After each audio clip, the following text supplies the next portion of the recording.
2023માં દેશના પ્રધાનમંત્રી આદરણીય નરેન્દ્રભાઈએ જે રીતે મિલેટ્સ અંગેની લોકોમાં એનું શું મહત્વ છે ને એનાથી શું સ્વાસ્થ્ય ઉપર અસર થાય એણે શરૂઆત કરીને એ વખતે આખા દેશની અંદર આ મિલેટ્સ અંગેની જાગૃતતા ભૂતકાળની અંદર અમને યાદ છે કે જ્યારે અમે ગ્રામ્ય વિસ્તારની અંદર જઈએ તો એક ઘરની અંદર એના માટીના જે પાટિયા હોય એની અંદર શાક બનતું હોય, તાવડીમાં રોટલો બનતો હોય તો આજુબાજુમાં દૂર સુધી એની સ્મેલ આવતી હતી.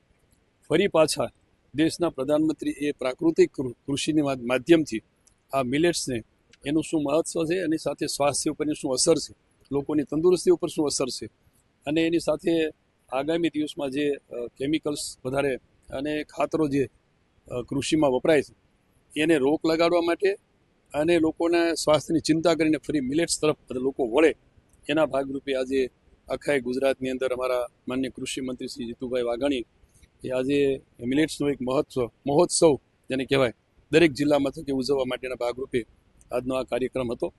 અને ખૂબ મહત્ત્વનું છે કે અત્યારે લગભગ ડાયાબિટીસને નાના મોટા રોગો ખૂબ પ્રમાણ વધતું જાય છે. એનું મુખ્ય કારણ છે ખાસ કરીને રાસાયણિક ખાતરો અને જંતુનાશક દવાઓનો વપરાશ વધતો જાય છે.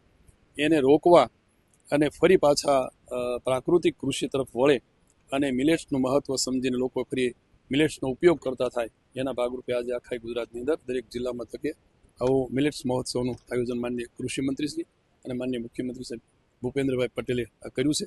અને એના ભાગરૂપે દરેક શહેરી વિસ્તારોમાં પણ આ મિલેટ્સ અંગેની અવેરનેસ આવે એવા પ્રયાસો રાજ્ય સરકાર તરફથી થઈ રહ્યા છે. માવઠું 2 દિવસ પહેલાં થયું છે. રાજ્ય સરકારમાં માનનીય કૃષિ મંત્રી એમની સાથે ટેલિફોનિક વાત થઈ છે. એમના કહેવા મુજબ જ્યાં વધારે નુકસાન થયું હશે અને ક્યાંક ખેડૂતોને આર્થિક વધારે નુકસાન થયું હોય એવી જગ્યાએ સર્વે કરીને રાજ્ય સરકારનું મન ખુલ્લું છે. એવા ખેડૂતોમાં ક્યાંય જરૂર જણાશે ત્યાં મદદ કરવા માટે પણ રાજ્ય સરકારની તૈયારી છે.